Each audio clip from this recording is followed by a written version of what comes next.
Earlier in the week, you might have heard some truly shocking news about a topic we know our audience is super passionate about. So we just want to do a quick video on the plan to oust Speaker John Bercow, since you guys seem to love him and his voice so much. Order! Order! Order! Order! Order!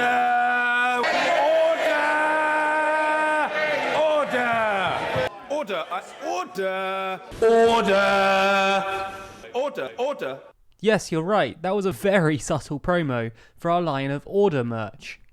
You can find that and our other TLDR stuff exclusively on our merch store. There's a link in the description if you want to grab some. So on Wednesday, Conservative MP Crispin Blunt said that he plans to table a motion of no confidence in the current Speaker of the House of Commons, John Bercow.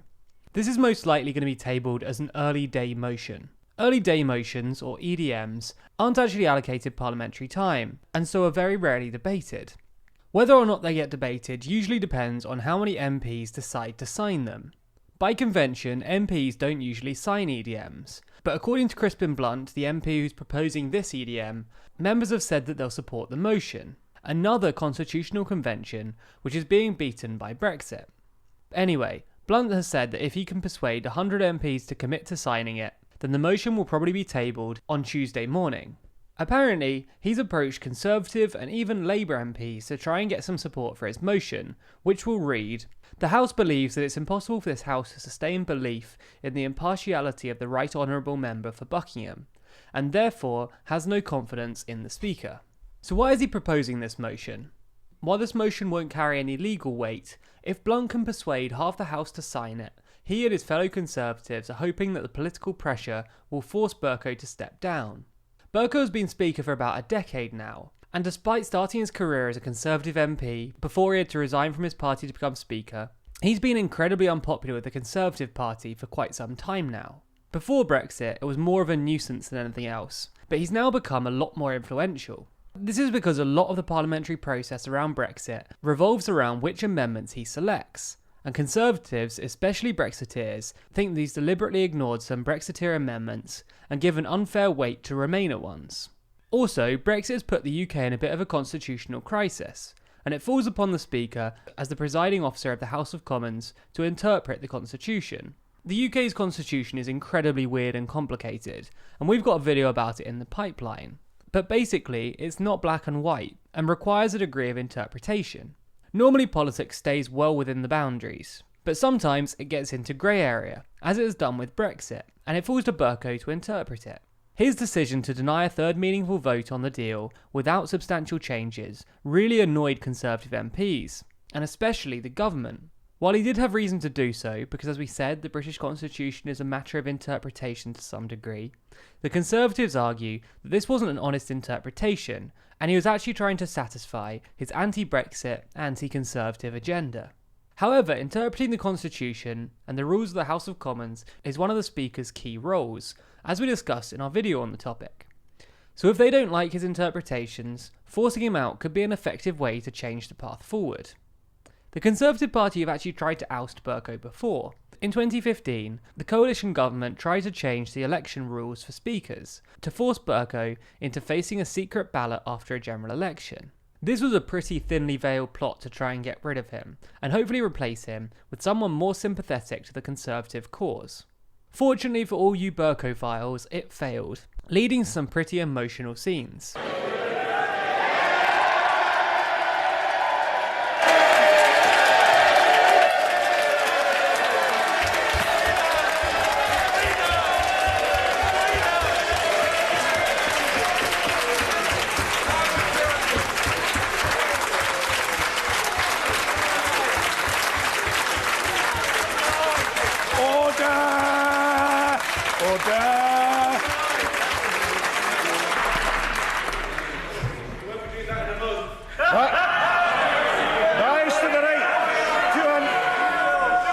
Rise to the right, 202.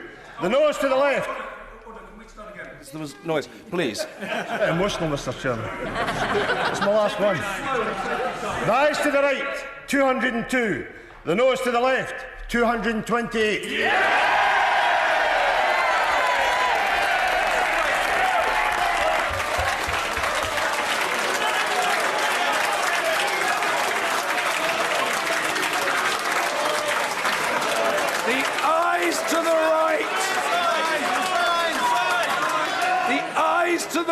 202.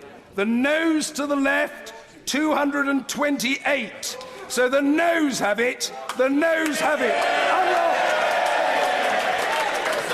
In fact, in 2017, Conservative MP James Duddridge tried exactly the same thing, tabling a motion of no confidence via an early day motion, but he only got 4 signatures.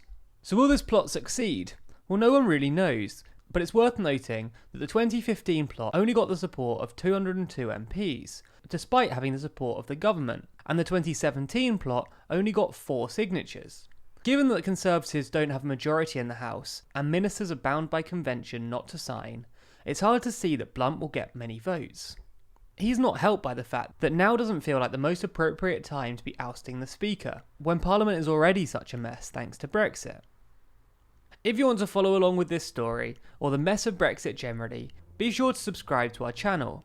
You can get all of the latest news and updates through our other social platforms, where you can find us by searching for TLDR News.